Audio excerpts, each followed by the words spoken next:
तर शिवसेना आमदार अपात्रतेसंदर्भामध्ये विधानसभा अध्यक्ष राहुल नार्वेकरांनी दिलेल्या ऐतिहासिक निकालानंतर संघर्ष वाढत चाललाय।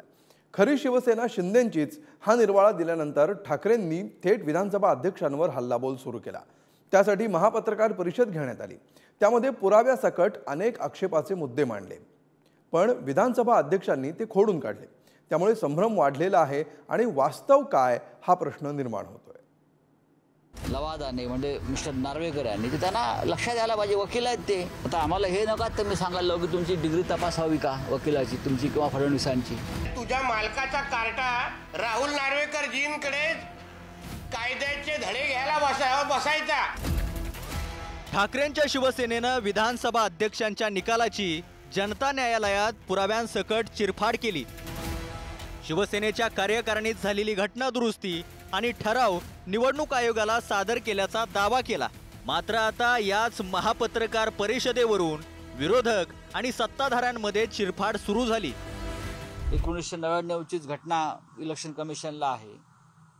त्यांना मला सांगायचं आपण वकील आहात, देवेंद्र फडणवीस सुद्धा वकील आहेत, दोन वकिलांनी एकत्र बसावं। बघा लग्न एकदा होतं, प्रत्येक ॲनिव्हर्सरी लग्नाची जी असते त्याला सर्टिफिकेट दाखवावं लागत नाही की आमचं या तारखेला लग्न झालं आहे म्हणून आम्ही ॲनिव्हर्सरी करतो आहे, बरं का। लवादाने म्हणजे मिस्टर नार्वेकर यांनी त्यांना लक्षात यायला पाहिजे, वकील आहेत ते।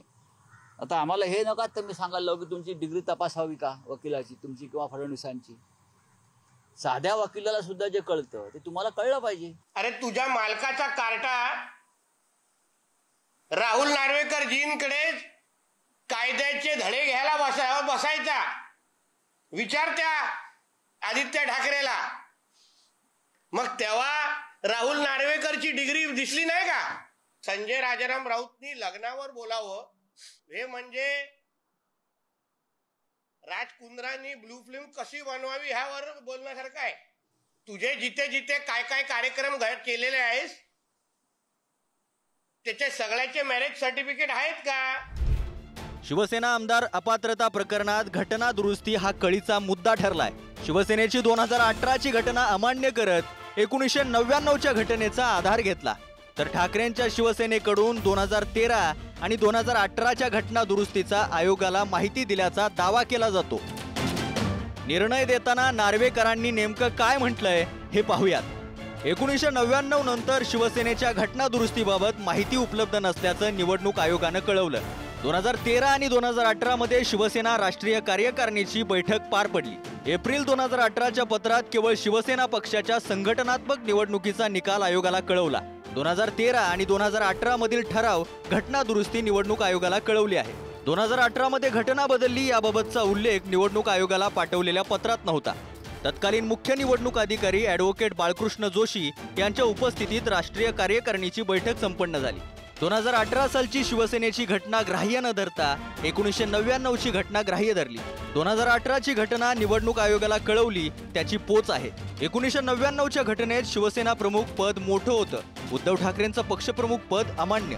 2013च्या ठरावानुसार शिवसेना प्रमुख संज्ञा गोठवली, शिवसेना पक्षप्रमुख पद निर्माण करण्यात आलं।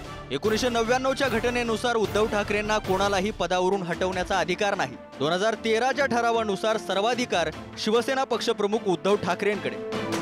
काल जनता न्यायालयाच्या त्या व्यासपीठावर 2013, 2018 त्या स्क्रीनवर संपूर्ण ती पत्र येत होती। आपण सगळ्यांनी ती पत्र पाहिलेली आहेत, त्या पत्रातला मसुदा पाहिलेला आहे। मी म्हटलं ना ते बिनभोकाचा गॉगल लावून बसले होते काल वाचायला, बरं का, ज्याच्यामुळे त्यांना ते वाचता आलं नसेल। आम्हाला दुसऱ्याचे भोकं पाण्याची सवय नाहीये। आम्ही कधी या भाषेमध्ये कधी कुणाला बोलत नाहीत। आता तुम्हाला आजूबाजूच्या भोकं पाण्याची जी सवय लागलेली आहे त्या भोकामुळेच भोकाचं भगदाड झालेलं आहे आणि ते आता तुम्ही सांभाळा, नसता त्याच्यामध्ये तुम्ही कधी घुसाल हे तुम्हाला कळणार नाही। शिवसेनेत पक्षप्रमुख झाल्यानंतर त्यांनी पक्षाच्या घटनेत मूलभूत बदल केले। कोणत्याही पक्षामध्ये बदल झाल्यास पक्षाचे नाव, कार्यालय, पदाधिकारी आणि इतर कोणत्याही बदलाची माहिती ही निवडणूक आयोगाला देणे आवश्यक असते। खासदार अनिल देसाई यांनी 2018 मध्ये पदाधिकारी निवडीबाबत आयोगाला माहिती दिली, मात्र घटना दुरुस्तीची माहिती दिली नव्हती असा दावा विधानसभा अध्यक्षांचा आहे. तर ठाकरे गटाकडून 2013 आणि 2018च्या घटना दुरुस्तीचा आणि आयोगाला माहिती दिल्याचा पुरावा सादर केला जातोय. त्यामुळं नेमकं चूक कोण, बरोबर कोण, वास्तव नेमकं काय, हे प्रश्न आता नव्यानं जन्माला आलेत. परिणामी शिवसेनेची घटना वादाची घटना ठरताना दिसते आहे. ब्युरो रिपोर्ट, पुढारी न्यूज.